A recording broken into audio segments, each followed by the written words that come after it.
TORNC.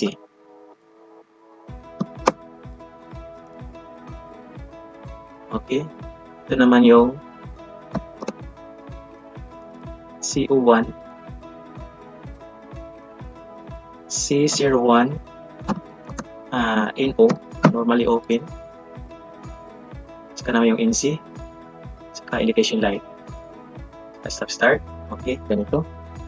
I-trace natin yung line 2 to 20 volts. Connected na siya sa bawat device. Kita natin connected na siya sa bawat device. Bawat terminal 2 is terminal 2 ng coil ng device. Tulad dito ng indication light, line 2, connected na siya. So para mag-complete circuit siya, kailangan natin i-energize yung line 1.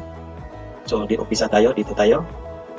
Dito muna tayo sa schematic diagram bago dito sa block diagram. Itong tinatawag na ladder diagram, hardware ladder diagram. Ganon din ang pag-program natin sa PLC.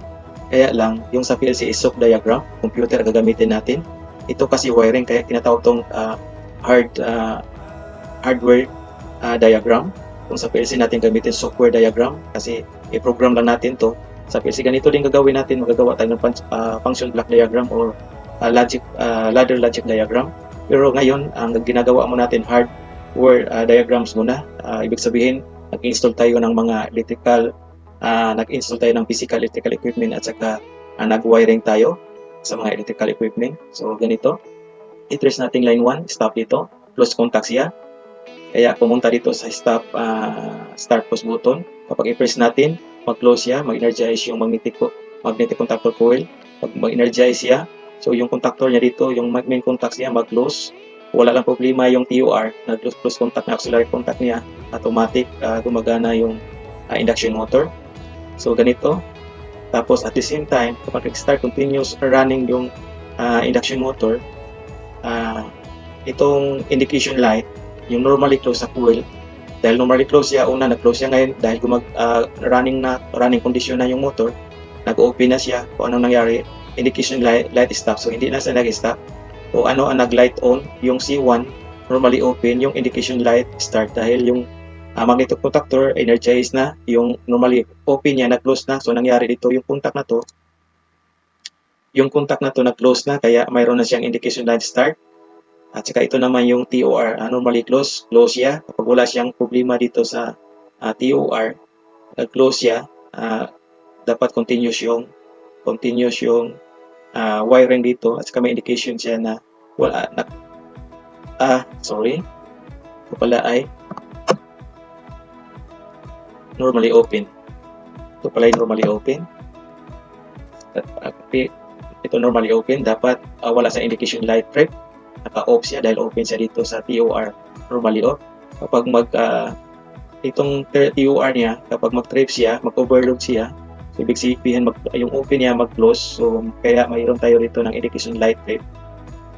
Kapag i-reset naman natin yung kapag ibalik natin yung TOR normally open, kung ibalik natin sa close, ito lang ang gagawin natin, itong orange na to, i-press lang natin to, itong red na to, i-press lang natin red to para ma-reset natin yung normally open para babalik sa close.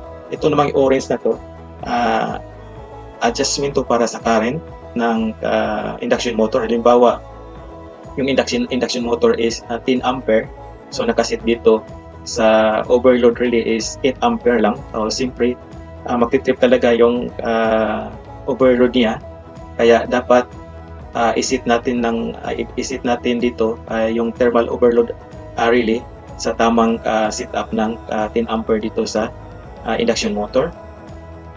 So ganito na din yung block diagram. Sinasabi ko dito, pareho lang dito. Ito ang schematic diagram o ladder diagram. Ito din stop, yung stop push button. Ito ang symbol niya, momentary contact push button. Tapos ito yung start push button, yung print. Ito din yung symbol niya. Ito ang symbol niya, start push button. Tapos mayroon tayong dito, C1 normally open. Ito din symbol niya, C1 normally open. NO. Okay. Tapos mayroon tayo ditong A1A2 ng magnetic contactor coil. Ito namang symbol niya dito. Papasok siya dito sa A1A2, line 1, line 2. Tapos diretso na siya sa TOR. TOR normally close. Normally close dito. Ito namang symbol niya, normally close. Tapos ito naman yung CU1 normally close, yung symbol niya. Ito naman yung block diagram niya. Yung CU1 ito naman CU1 normally close. Dito naman tayo sa right side. Ang CU1 right side is left side is normally open. Pupunta na siya sa indication light stop. Ito naman yung indication light stop.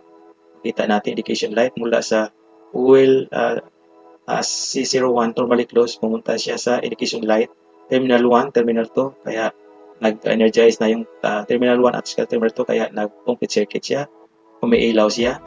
Pag start natin yung induction motor, start natin yung NC niya maging NO, ang NO niya maging NC, kaya kapag mag-start, mag-running condition na yung induction motor, itong NO na to maging NC na, kaya may indication siya na indication light start on.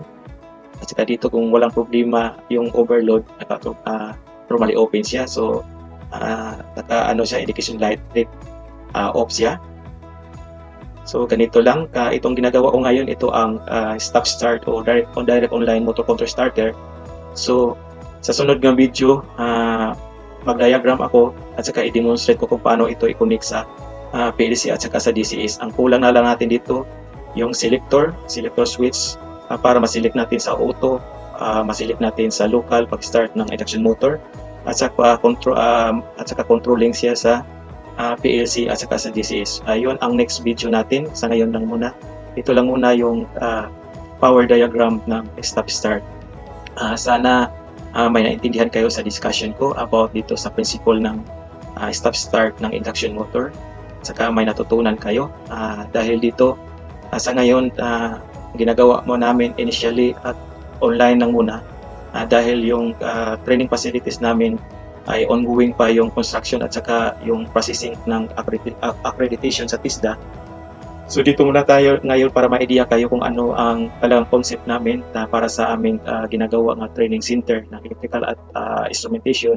O ganito na, mag-design kami ng power diagram ng electrical controller, tapos i-integrate natin sa PLC at saka sa DCS. So ito ang online natin, gagawin muna natin sa AutoCAD software, pero ang actual natin talagang mayroon tayong sariling PLC programming software at saka yung hands-on natin na tayo magkabit mismo dito sa mga electrical equipment at saka tayo ang magwa-wiring dito bawat sa electrical equipment sa training center namin.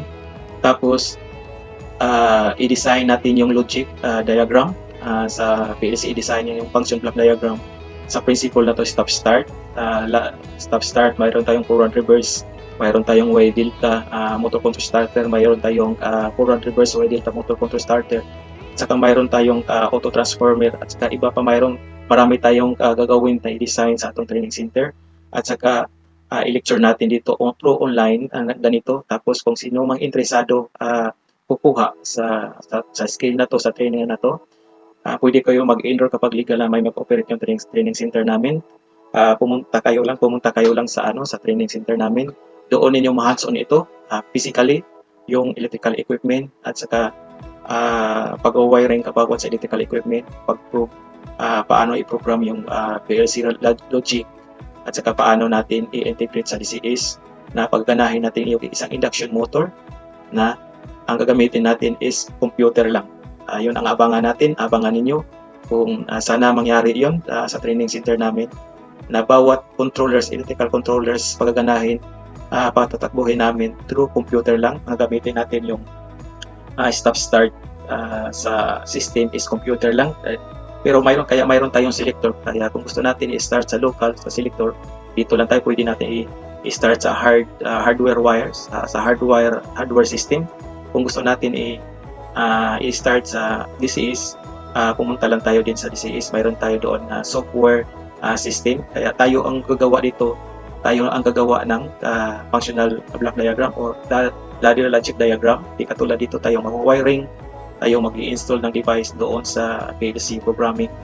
Tayo mismo ang mag-design ng PLC logic. So, yun lang, abangan ninyo ang next video para sa integration ng PLC at saka sa DCS. Maraming salamat sa inyong lahat.